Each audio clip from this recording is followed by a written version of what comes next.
This is Cougar football. Gunnar, one thing to have a good game against Oregon, but then to follow that against Utah, do you feel like the offensive line has kind of proved itself at this point? We're trying to just pick up strides and get better each week. I mean, we're definitely not, we haven't proven ourselves at all because you want to get better every single week. And that's one thing that we're stressing, what the coaching staff is stressing. So, I mean, we can't be satisfied with a couple of good performances, but we're definitely, we're steadily improving, which is good, which we want right now, but definitely not satisfied.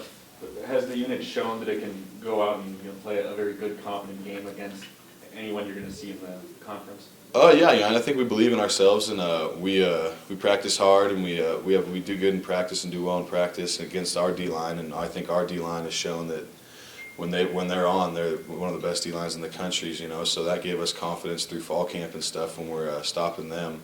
Just gives us confidence that we can stop whoever we go against too, and we just try not to focus about who we're playing. You're going to go against guys who are talented, but it's more about what we do and our technique and stuff like that we need to focus on. And when we do that right, we're not going to get stopped.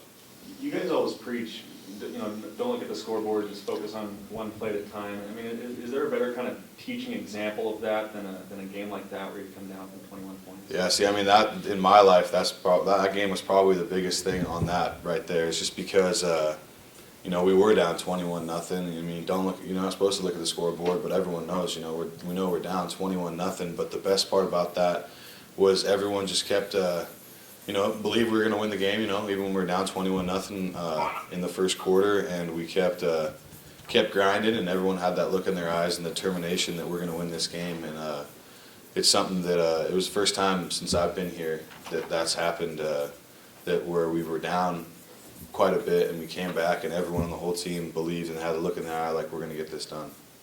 When you see Jamal and Gerard, pulling off these successful, violent runs, I mean, as an offensive line, does that get your energy up? Is that more fun than just pass blocking every play? I mean, yeah, it's fun. It's always fun when you see your teammates make a play or do something good, because we grind together all through the summer, all through the winter, and all that stuff.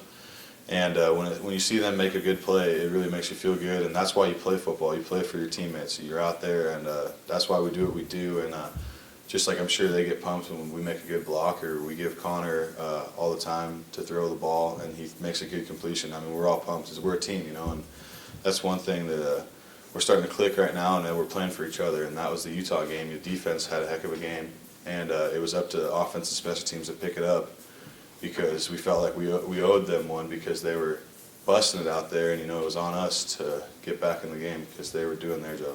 Is run blocking, being the aggressor, is that a little more fun for an offensive lineman? Yeah, I mean, it's always fun to run the ball, especially, we get a lot of good boxes because of our offense. We throw the ball a lot, so a lot of teams drop a lot of people into coverage, and we get a lot of good running boxes. And so when we do run the ball, it's always fun. And I like running the ball. And, we just got to do our jobs and keep getting better at run blocking and pass blocking, because we left a lot on the table in both against Utah. You guys always say that you go from one play to the next and you have to leave the last one behind. Was the Utah game a perfect example of that, or were there times where you guys kind of let your body language dictate the score? I mean, nothing's ever going to be perfect. There's times, I'm sure people were, a little bit down, when we got to the pick six or the punt return or the long run for 21-0. But it was a pretty good example. Perfect, I don't know. But we fought back, and it felt really good. Honestly, it felt really good. But it's over, and now we have the game this week to look forward to. I feel like we got a chance to talk to you after the game. You mentioned 2012 this time last week. I feel like you kind of exercised some of those demons. Yeah, it felt. Walking back in that stadium and that same locker room and all that stuff, it definitely felt good to come out of there with a win, and say, hey, I'm going to put that in the past, it's over. It was already over in 2012 that when we played the game, but now, it's for sure over just because, it felt good to come out of there with a win. How important was it to not take a step back from Oregon, feeling like you were on the right trajectory to continue that and to keep moving forward in the right direction? It's always, it's always important to keep progressing every week and getting better every week, because if you take a week off, or you get a week worse, someone else is getting a week better, and that puts you 2 weeks behind. So I mean, it was big. It was big to keep moving forward, small steps, but we have to keep going. You know, I mean, that was just one game. Sorry, it was one game, and we got the win. And I mean, I still feel like we should have beat Oregon, but you know, it's just still progressing, keeping better every week, and see what we can do this week against Cal. Was there any sense of calm when you were down 21-0, but you knew you had 50+ minutes to come back, that, you know, you're just going to kind of chip away at that lead? Yeah, I think that was part of it. You know, I mean, we weren't, like I said, or like Coach Lee says, and we weren't trying to look at the scoreboard, but I mean, it did give a sense of security knowing that we had the whole game pretty much left. You know, I mean, they scored 21 points, and I don't know how long it took, but why can't we score 21 points in that amount of time? And that's kind of what our mindset was.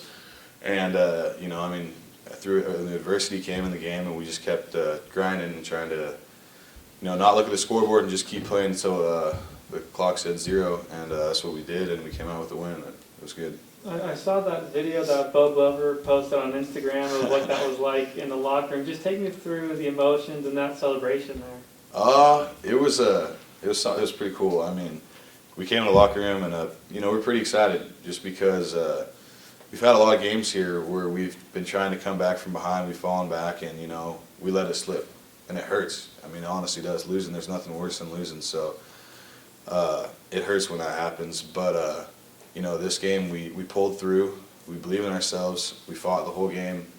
I mean, we didn't play as good as we should have offensively. We're on special teams. Defense played a heck of a game, almost a shutout besides the long run. But it felt so good, you know. I mean, just coming to the locker room against Utah 2 years ago, we got spanked there, and we came back. We believe in ourselves. Every single player on the sidelines and in the game, you know, you had that look in the eye. They thought they were going to win, and it felt good. Can you give us a glimpse ahead of Cal, what jumps out at you about their defense and what you know about them? I mean, it's just another opponent, I guess. We're just trying to fine-tune our stuff because when we do our job, no matter what they throw at us, offensive line-wise, we're going to be able to pick it up if we do our technique that we're coached. And, you know, I mean, they're a good team. I mean, they've been playing well.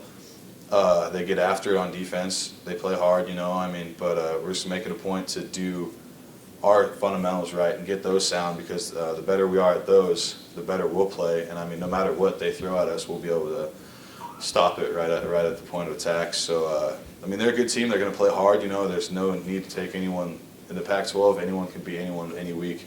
So, I mean, the Utah game's over, and now it's Cal, and we're focusing on ourselves and getting better, you know, and you have to watch film on Cal to, you know, see their scheme and stuff, but in the end, it's all about what we do. What do you like most about the two-back package and what Gerard and Jamal bring to the table in just terms of their ability to expose defenses in a variety of ways when they're both in the field together?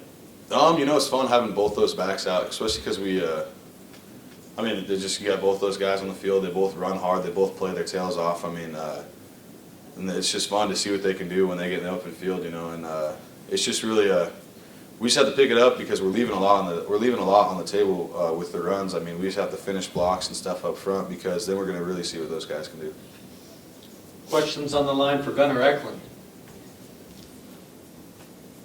Hey, Gunnar, Bud Withers here, Seattle Times. I don't suppose weather affects you guys down in the trenches as much as some of the other positions. I just wondered, given the weather the other night, how difficult do you think it would have been to catch the ball? It appeared that your guys did a nice job of holding on. I mean, like you said, I play O-line, you know, so I get to touch the ball like once every practice, maybe if I'm lucky. So, you know, I mean, they you know, made some adjustments. You know, it's really windy, it was rainy, and you know, they just kept playing their game, and you can't let it affect you no matter what the weather is. I think that's something that they realized in their heads. You know, I mean, offensive line, we don't have to really worry about it. I mean, I like the rain; it's kind of fun to play in it, but I think that you know, I mean, they didn't let it get in their heads. You know, because when you let it get in your head, that's when you start making the mistakes. And you start letting it affect you. You're like, oh, my hands are wet. Maybe I can't catch this ball, or it's windy. You know, you never know. So I think they just kind of stayed focused, and that helped them get through it. Thank you. Yeah, thank you. Any other questions on the line for Gunnar Eklund? In the room? Gunnar, when you look at the schedule, there was, you know, from the outside looking in, there's a perception, hey, this team could be 3-1, right, through 4 weeks. Do you feel like in some ways that maybe you kind of got one back? Do you feel like maybe from the start of the season, you feel like, hey, look, we're kind of back on maybe that trajectory by getting one back? I mean, at the point of the season that we're in right now, I think we're taking it just one game a week. So, I mean, we were 1-0 last week, and we're going to be 1-0 at the end of this week. That's our goal, and that's what we're fighting for, and that's what we're practicing for. But, you know, it felt good to win, and we needed it as a team. But we're trying not to look at our record, because when you start looking at records, then you start forgetting about the game you're playing the week of, and so you don't know what's going to happen. So we're just trying to take it one game a week, and, you know, we had Utah last week, and we got a W, and so now we have Cal this week, and, you know, it's just about us getting better as a team and progressing as a team, and when we do that, we're going to come up out on top.